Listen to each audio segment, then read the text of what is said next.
Hello दोस्तों in our journey of learning machine maintenance अभी तक हमने जाना मशीन को, machine as an assembly of its components, और हमने जाना द फिनोमिना ऑफ डिटीरियोरेशन और उसके अगेंस्ट में the activity and the importance of machine maintenance. और अब जबकि हम समझ रहे हैं अपना फिनोमिना ऑफ कंपोनेंट ब्रेकडाउन, आइए आज जानते हैं द 5 रूट कॉजेस के बारे में। चलिए शुरू करते हैं। दोस्तों स्टार्ट करते हैं वहीं से जहां से हमने अपनी लास्ट वीडियो कंक्लूड की थी, विच वॉज कि हमारा मशीन कंपोनेंट तब ब्रेक डाउन कर जाएगा जब उसके द्वारा जो एक्सपीरियंस स्ट्रेस है वो उसकी स्ट्रेंथ से अधिक हो जाएगा, प्रेजेंट स्ट्रेंथ से अधिक हो जाएगा। दोस्तों ये फिनोमिना अपने आप में 3 तरीके से हो सकती है, जिसको मैं कह रहा हूँ 3 कॉजेस ऑफ ब्रेकडाउन। आइए समझते हैं इसको। पहला है हमारा डिटीरियोरेशन, जिसको हम ऑलरेडी समझ चुके हैं। क्या होता है इसमें हमारा कंपोनेंट जब मशीन में नया लगाया जाता है उस समय उसकी जो हेल्थ होती है वो उसके स्ट्रेस से अधिक होती है और कंपोनेंट हेल्दी चलता रहता है। लेकिन by the time due to the phenomena of deterioration उसकी हेल्थ में डाउनफॉल होता है, जिसकी वजह से वो कंपोनेंट ब्रेक डाउन कर जाता है। क्योंकि अब उसके द्वारा जो एक्सपीरियंस स्ट्रेस है वो उसकी हेल्थ से अधिक है। दूसरा कॉज है हमारा अनकंट्रोल्ड स्ट्रेस।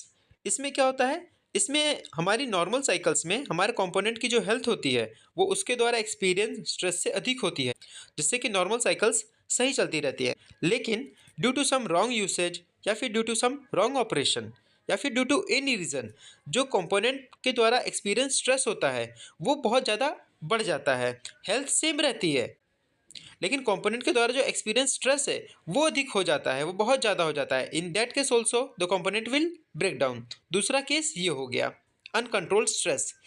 तीसरा केस क्या है, तीसरा केस है हमारा इनसफिशिएंट कंपोनेंट स्ट्रेंथ।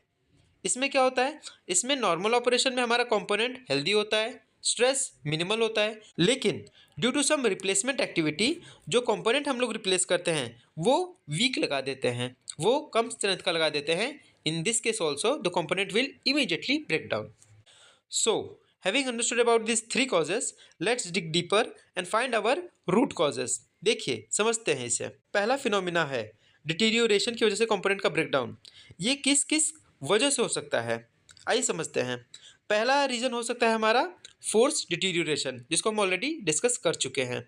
दूसरा क्या हो सकता है, बिल्कुल सही, नेचुरल डिटीरियोरेशन की वजह से भी हमारा कंपोनेंट ब्रेकडाउन कर जाएगा। और क्या हो सकता है, पुअर स्किल की वजह से भी कंपोनेंट ब्रेकडाउन कर जाएगा ड्यू टू डिटीरियोरेशन, अगर हमें उसकी जानकारी ही नहीं है। मूव करते हैं अपने अगले कॉज अनकंट्रोल्ड स्ट्रेस पे। ये किसकी वजह से हो सकता है, यस ये हो सकता है रॉन्ग ऑपरेशन की वजह से। और किस वजह से हो सकता है, again this can also happen due to poor skill of operator. तीसरा कॉज है हमारा इनसफिशिएंट कंपोनेंट स्ट्रेंथ। ये किसकी वजह से हो सकता है, yes first is weak replacement और दूसरा again it can be a poor skill. तो आप देख रहे हैं कि जो हमारे 3 कॉजेस ऑफ ब्रेकडाउन थे ये 5 रूट कॉजेस में कंक्लूड हो रहे हैं। What are they, force deterioration, natural deterioration, wrong operation, wrong replacement and poor skill. आगे बढ़ते हैं और स्टडी करते हैं अपनी कॉज वर्सेस फैक्टर मैट्रिक्स को। इसमें हमने जो हमारे 3 कॉजेस ऑफ ब्रेकडाउन हैं उनको उनके 5 एसोसिएटेड फैक्टर या फिर 5 रूट कॉजेस के साथ एसोसिएट किया है। कैसे, डिटीरियोरेशन को एसोसिएट किया है force deterioration, natural deterioration and poor skill के साथ। अनकंट्रोल स्ट्रेस को एसोसिएट किया है रॉन्ग यूसेज या रॉन्ग ऑपरेशन कह लीजिए एंड पुअर स्किल के साथ। इनसफिशिएंट स्ट्रेंथ को एसोसिएट किया है वीक डिज़ाइन या वीक रिप्लेसमेंट कह लीजिए और पुअर स्किल के साथ। आप देख सकते हैं कि इसमें भी हमारा जो पुअर स्किल है वो तीनों कॉजेस ऑफ ब्रेकडाउन के साथ एसोसिएट करता है।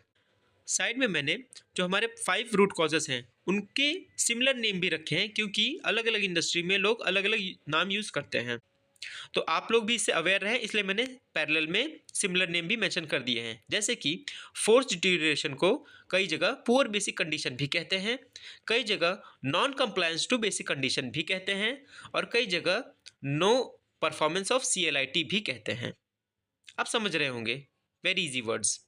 सिमिलरली नेचुरल डिटीरियोरेशन को हम लोग कह सकते हैं कि नो टाइमली एडजस्टमेंट या no timely replacement. Wrong usage या रॉन्ग ऑपरेशन को कई जगह नॉन कंप्लायंस ऑफ यूजेस या फिर नो स्टैंडर्ड फॉर ऑपरेशन भी कह सकते हैं। No control on wrong operation भी कह सकते हैं। होप आप लोगों को समझ में आ रहा होगा। हमारा जो वीक डिज़ाइन है उसको हम लोग नो स्टैंडर्ड फॉर डिज़ाइन या फिर नो स्टैंडर्ड फॉर रिप्लेसमेंट भी कह सकते हैं। ये थे हमारे 3 कॉजेज ऑफ ब्रेकडाउन, जिसको मैं कह सकता हूँ 3 वेज ऑफ ब्रेकडाउन, और उनसे associated 5 root causes.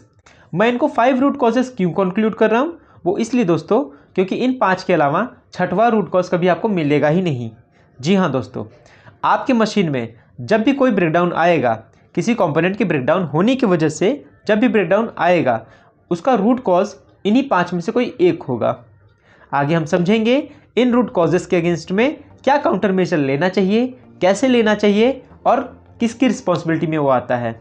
Again it will be a very interesting video and hope again something useful added to your information.